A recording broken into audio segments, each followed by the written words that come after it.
Welcome to all of you. I am B Prajapati Ankit English classes. साथियों, आज आप लोग वॉइस से संबंधित कुछ विशेष बातें जानेंगे।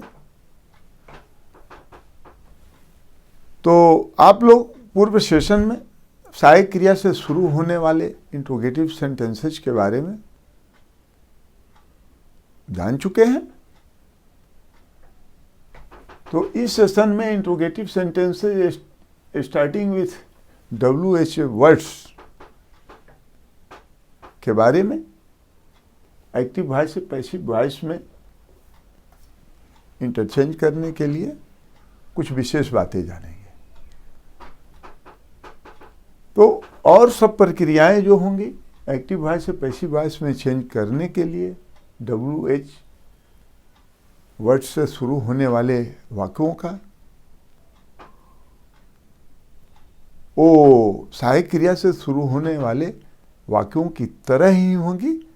और अंतर यह होगा कि जो WH वर्ड्स होंगे एक्टिव वॉइस में वे ज्यों के त्यों पैसिव वॉइस में रख दिए जाएंगे। उनके रूपों में कोई परिवर्तन नहीं होगा, कुछ अपवादों को छोड़कर। समझ गए? हाँ, WH वर्ड्स जो एक्टिव वॉइस में रहेंगे, जिनसे शुरू होगा एक्टिव वॉइस का सेंटेंस इंट्रोगेटिव, वे ज्यों का त्यों WH वर्ड्स को पैसिव वॉइस में भी इंटरचेंज करते समय रख देंगे। उनके रूपों में कोई परिवर्तन नहीं होगा, कुछ अपवादों को छोड़कर। तो पहले अपवाद आप लोग जान लें और सारी प्रक्रियाएं सहायक क्रिया से शुरू होने वाले वाक्यों की तरह की जाएगी, टेंस और सेंटेंस को ध्यान में रखते हुए। ठीक है? तो आए अपवादों को देख लें कि वे अपवाद क्या है, कि उन्हें छोड़ करके बाकी सबों को ज्यों का त्यों रख दिया जाएगा। तो वे हैं नॉमिनेटिव केस में क्या है? हु। ऑब्जेक्टिव केस में क्या हो गया? हु का हूं। ठीक है? अब तो आप लोग जान गए। चलें, तो नॉमिनेटिव केस में हु होता है, ऑब्जेक्टिव केस में क्या होता है? हु का हुम। हाँ, हु और हुम से तो आप लोग परिचित पहले से होंगे, ऐसी बात नहीं है, लेकिन इनके फंक्शंस के बारे में शायद आप लोग भली भांति नहीं जानते। तो आज आप लोग जान जाएंगे। ठीक है? चलें, नॉमिनेटिव केस में जानिए रहे, पहले हम बता चुके हैं प्रोनाउंस के नॉमिनेटिव केस और ऑब्जेक्टिव केस के बारे में कि आई का क्या हो जाता है ऑब्जेक्टिव केस में? मी हो जाता है। वी का ऑब्जेक्टिव केस में अस हो जाता है। यू का वे रह जाता है। ही का हीज हो जाता है ऑब्जेक्टिव केस में। सी का हर हो जाता है। ईट का ईटे रह जाता है। दे का देम हो जाता है। इस प्रकार से ठीक उसी प्रकार हु जो है उसका ऑब्जेक्टिव केस क्या हो जाता है? हुम। अब तो आप लोग जान गए। चले, अब यह जान लें थोड़ा विशेष कि एक्टिव वॉइस के अंतर्गत यदि हु रहेगा तो पैसिव वॉइस में क्या हो जाएगा? बाई हुम। यानी हु के स्थान पर बाई हुम लिख देंगे। पैसिव वॉइस में जब चेंज करेंगे तो ठीक है, और पैसिव वॉइस से एक्टिव वॉइस में लाएंगे तो बाई हुम रहेगा तो हु लिख देंगे। अब आप लोग जान गए। तो यही अपवाद है, हु और हुम। ठीक है? अब चलें, अब उन WH वर्ड्स को देखें जिनको कि ज्यों का त्यों हम रख देते हैं, उनके रूपों में कोई परिवर्तन नहीं होता है। एक्टिव से पैसिव वॉइस में इंटरचेंज करते हैं तब, या पैसिव वॉइस एक्टिव वॉइस में इंटरचेंज करेंगे तब भी कोई परिवर्तन नहीं होगा। लेकिन इनके रूपों में परिवर्तन होगा जो अपवाद में हम लिखे हैं। हु एक्टिव वॉइस में रहेगा तो पैसिव वॉइस में बाई हुम हो जाएगा, और पैसिव वॉइस में बाई हुम रहेगा तो एक्टिव वॉइस में हु हो जाएगा। लेकिन इनके रूपों में कोई परिवर्तन नहीं होगा, चाहे एक्टिव से पैसिव में इंटरचेंज करें या चाहे पैसिव से एक्टिव में इंटरचेंज करें। ठीक है? इसमें कोई संदेह नहीं। तो आए अब उन WH वर्ड्स को देख लें जिनके रूपों में कोई परिवर्तन नहीं होता है। तो देख लें, कुछ आप लोगों को विशेष जानकारी है तो बता देते हैं। तो वो क्या है? व्हाई है, वेयर है, हाउ है, व्हेन है, चलिए एटसेट्रा। हाँ, अब आप लोग सब जान जाएंगे। हाँ, ये सब क्या है? WH वर्ड्स हैं जो कि पैसिव वॉइस में भी ज्यों का त्यों रहेंगे, और पैसिव वॉइस से यदि एक्टिव वॉइस में इंटरचेंज करेंगे तो भी इनके रूपों में कोई परिवर्तन होने वाला नहीं है। जैसे मान लीजिए एक्टिव से पैसिव में इंटरचेंज की, तो वाई है तो क्या हो जाएगा? वाई रह जाएगा। हाँ, वे रहेगा तो वेरे रह जाएगा। चलिए देख लें थोड़ा और आप लोग। हाउ रहेगा तो हाउए रह जाएगा, वेन रहेगा तो वेने रह जाएगा, एटसेट्रा, माने जो भी हो। हाँ, अपवाद में ये है, इनको छोड़ करके और जो भी रहेंगे, बस इतना ही जान लीजिए। ठीक है, तो आए कुछ वाक्यों के जरिए आप लोग विशेष जाने इनके बारे में, एप्लीकेशन के बारे में, कि कैसे हम इंटरचेंज करते हैं और इनके रूपों में कोई परिवर्तन नहीं होता है इन अपवादों को छोड़ करके। और इन अपवादों के बारे में भी बताएंगे कि कैसे उनके रूपों में परिवर्तन हो जाता है। तो वाक्यों के जरिए आप लोग देखें। चलें, पहला वाक्य लिख दिए हम। हाँ, why are you disturbing me, हो गया। ठीक है, why are you disturbing me. दूसरा लिख दिए, how will you do this work, प्रश्नवाचक चिन्ह। तीसरा लिख दिए, when will you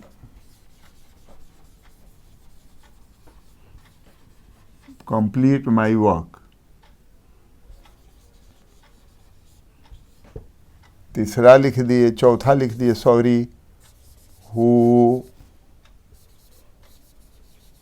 wrote this poem, प्रश्नवाचक चिन्ह। चलिए, ये 4 सेंटेंसेज आप लोगों के सामने रखे गए हैं, इनसे आप लोग विशेष जानकारियां प्राप्त करेंगे। हाँ, WH वर्ड्स के बारे में।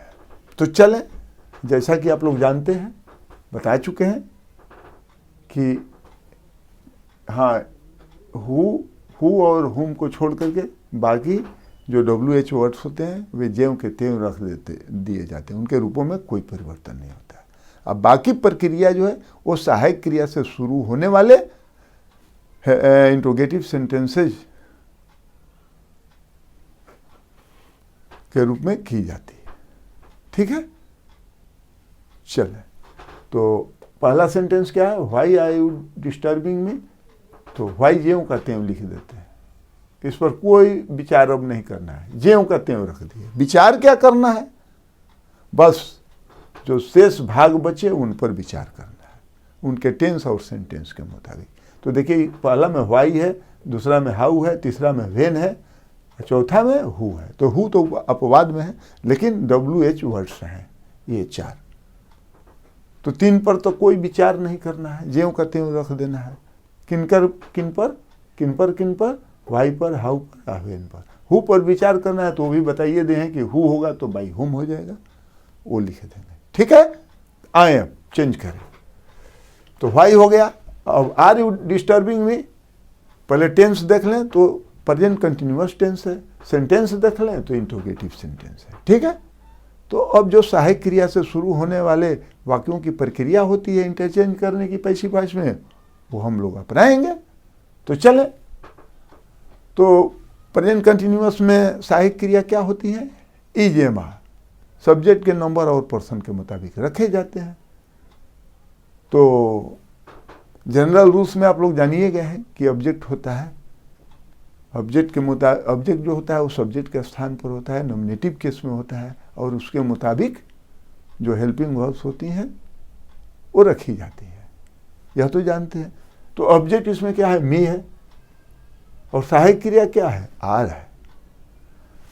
तो मी जब नॉमिनेटिव केस में होगा सब्जेक्ट के स्थान पर, तो क्रिया तो अब आई के मुताबिक होंगी। तो आई के साथ क्या होगा, एम होता है। जैसे यू के साथ आर है, या आर जो सहायक क्रिया है यू के लिए आई है ना। तो जब आई हो जाएगा यहाँ पर सब्जेक्ट के स्थान पर नॉमिनेटिव केस में, जो ऑब्जेक्ट है मी, तब इसके मुताबिक ऑब्जेक्ट जो होगा सब्जेक्ट के स्थान पर, अब इसके मुताबिक सहायक क्रिया हो जाएंगी। तो आर क्या हो जाएगा, आई के मुताबिक एम हो जाएगा। चलिए अब आई हो गया, मी आई हो गया। तब क्या लिखा जाता है, प्रेजेंट कंटिन्यूअस में बीइंग। अब वो चीज आप लोग याद करेंगे मन में, अब रिपीट करना हम उचित नहीं समझते हैं क्योंकि ऑलरेडी बता चुके हैं। चलिए फिर V3 होता है, तो इसमें डिस्टर्बिंग है, यानी V1 डिस्टर्ब है, तो V3 क्या हो जाएगा, डिस्टर्ब्ड।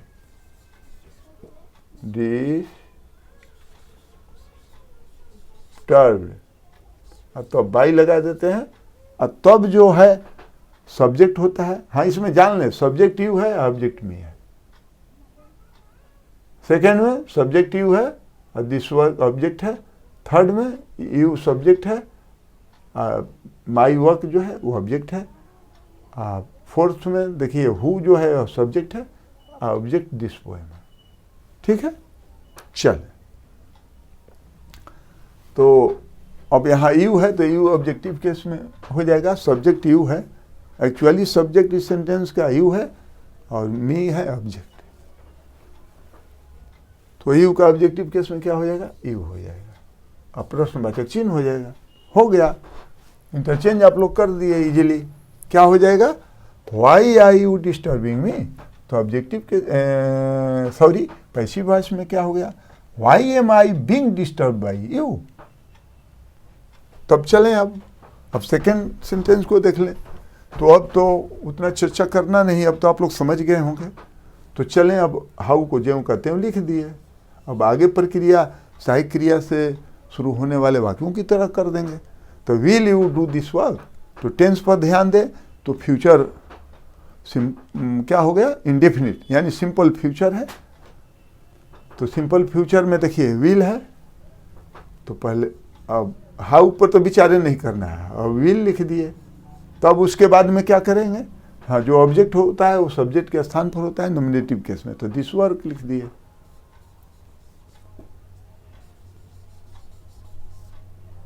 ठीक है, चलें अब क्या लिखना है। हाँ सिंपल फ्यूचर का तो आप नियम जानिए रहे हैं, तब भी लिख दिया जाता है। तब उसके बाद में क्या लिखा जाता है, V3। तो यहाँ पर क्या है, हाँ मेन वर्ब डू है, तो डू का पास्ट पार्टिसिपल रूप क्या हो जाएगा, डन। ठीक, और तब उसके बाद बाई, और तब अब सब्जेक्ट जो होता है वो ऑब्जेक्टिव केस में रख दिया जाता है। तो यू का ऑब्जेक्टिव केस में यू होता है। चलिए प्रश्नवाचक चिन्ह बन गया। क्या हो गया, how will you do this work. तो पैसिव वॉइस में क्या हो गया, how will this work be done by you. चलें अब तीसरा वाक्य देखें, when will you complete my work. तो चलें अब व्हेन को ज्यों कहते हैं लिख देते हैं। इस पर तो कोई विचार नहीं करना है। अब शेष जो भाग बचा है उस पर विचार करना है, उसके टेंस और सेंटेंस पर। तो क्या बचा है, will you complete my work. तो will you complete my work में अब क्या है, माय वर्क यहाँ सब्जेक्ट के स्थान पर काम करेगा, हाई ऑब्जेक्ट लेकिन सब्जेक्ट के स्थान पर काम करेगा पैसिव वॉइस के नियमानुसार। ठीक है, और उसके मुताबिक क्रिया को रखी जाएगी, सहायक क्रिया को। चलिए तो माई वर्क हो गया, इसके मुताबिक विल है तो विले रह जाएगा। यदि आई होता, मी यहाँ रहता तो आई होता, चाहे अस रहता तो वी होता, तब तो सैल हो जाता। अब बाकी सबों के साथ जानिए रहे विल लगता है। तो माई वर्क के मुताबिक सहायक क्रिया जो इसमें विल है उसको विल लिख देंगे। ठीक है, तो माई वर्क लिख दिए।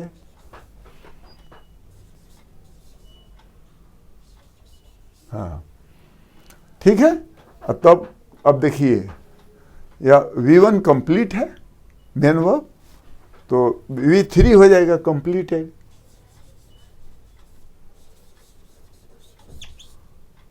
कंप्लीटेड हो गया, ठीक है।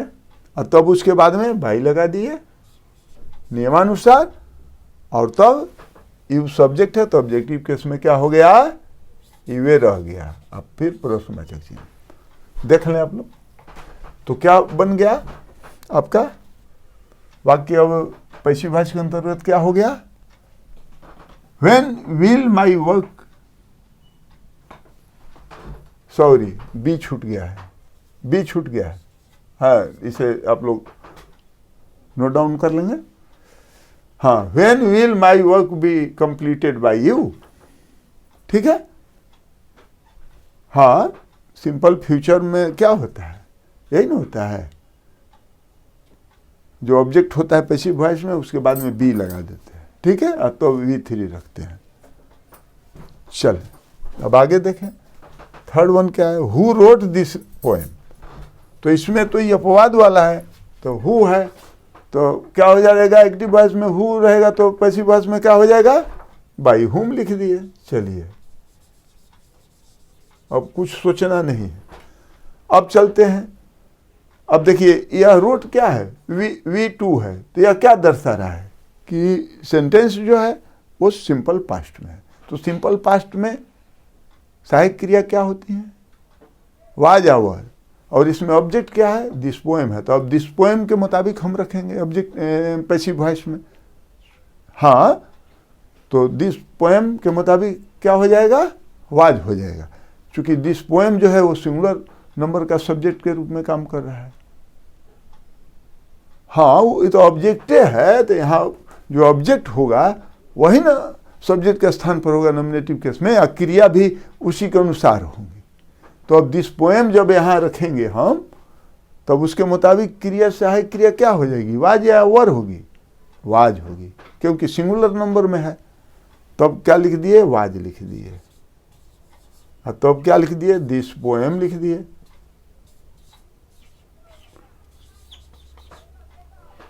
अब उसके बाद में क्या लिख दिए, तो अब क्या बचा इधर, यही रोट बचा। तो रोट क्या हो गया, V3 क्या हो गया, राइट रोट, रिटर्न हो गया, तो रिटर्न लिख दिए।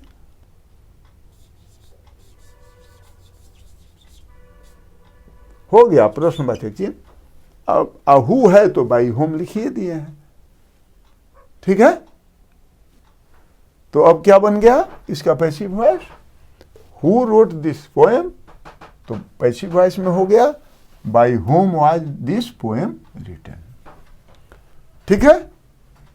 चल, तो अब आप लोग इसे नोट डाउन या स्क्रीनशॉट ले लें। आज बस इतना ही।